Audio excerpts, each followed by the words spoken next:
All in. All in.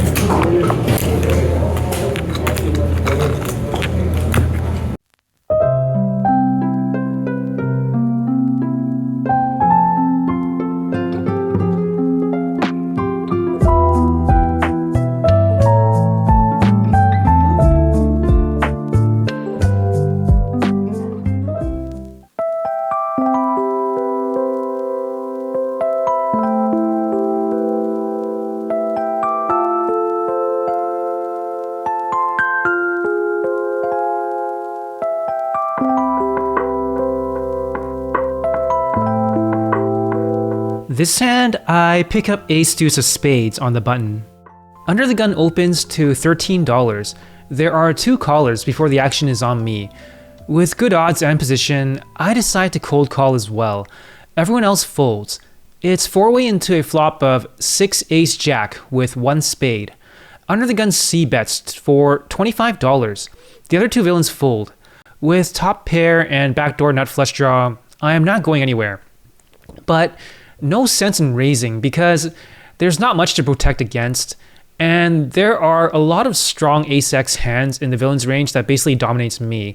So when better hands are not likely to fold and worse hands are not likely to call, I'm just going to call and assess. The turn is the 10 of spades. The villain continues to lead out, this time for $60. At this point, I think it's way less likely my top pair, no kicker, is in the lead. I do pick up extra equity with the flush draw, so I don't really want to fold. But if I call and miss the flush, I might have to fold top pair to a third barrel, or just hope that it goes check check to showdown and the villain was double barreling without an ace, which again I don't think is likely. I decide that I don't want to be in that spot on the river, so I decide to jam all in. This would be a slight overbet jam. I go with this route because I will realize my own equity either way, and at the same time, I'll maximize fold equity against what I think is very likely to be ace-king or ace-queen. And that hand, facing an all-in raise on the turn, is a very tough spot, as it is only 1 pair after all. The villain tanks for quite a while, and then finds the fold.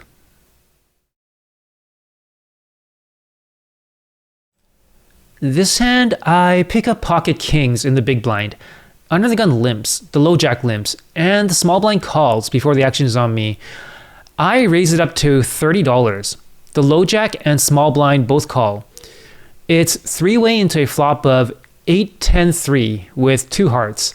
The small blind just leads out for $25. This is a pretty good flop for kings. The small blind actually doesn't have too much behind. I think she likely has 10x and is committed at this point. The villain behind me does have a deeper stack, so I don't want to cold call and give him a good price if he has anything at all, and then continue out of position. I decide to raise it to an amount that puts a small blind all in. I take a peek at her stack, and it looked like around $80, so that is what I raise it to. The low jack folds.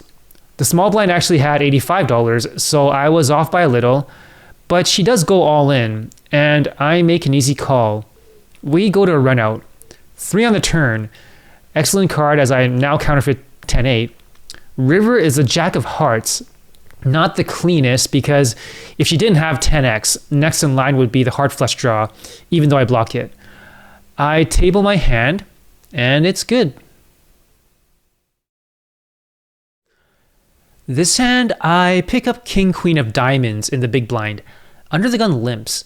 The action folds to the hijack, who raises to $15. Everyone folds to me, and I call. Under the gun also calls. It's 3-way into a flop of queen 7 deuce rainbow with 1 diamond. Great flop hitting top pair, but out of position multi-way, I start with a check. Under the gun also checks. The hijack C bets for $20. I call. Under the gun folds. The turn is an ace. Very bad card. I check. The villain continues to bet, this time for $30. This bet just looks so value heavy. The board favors his range more than mine, but I do block ace king and ace queen. So for a good price, I call again, hoping he's just double barreling in position and would give up on the river. The river is a jack. I check once again. The villain bets $45.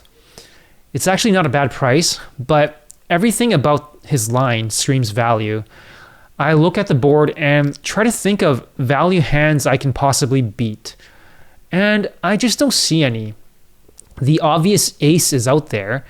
I could beat Queen X going for thin value, but these kind of plays are just not happening often enough at these stakes. And even Queen Jack, which I think is the bottom of his range, just backed into 2 pair. So even for a pretty good price, I decide to let this one go after thinking for a little while.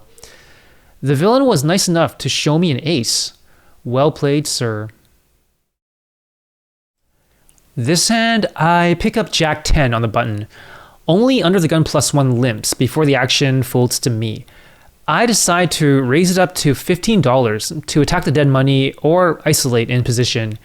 Everyone folds except for the limper, who calls. It's heads up into a flop of 10-9-4 with 2 clubs. The villain checks. Great flop hitting top pair. I c-bet for $15. The villain calls. The turn is a 6 of clubs. The villain checks again. Not a great card, as some very obvious draws got there, like flushes and open-ended straight. I think top pair medium kicker is pretty much thin value at this point. So I bet $20 to keep it small and keep the betting lead.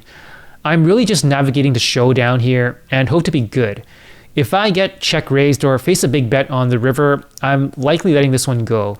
The villain calls. The river is a 5, essentially a brick. The villain checks again. I just check back and gladly take a showdown with this runout. We table our hands, and the villain shows Queen 10 to take this one down with top pair and better kicker. Well played, sir. Here are the results of this session. Not a lot of hands, as you saw, since it was a really short one, only around 1.5 hours. I bought in for $500 and cashed out with $607.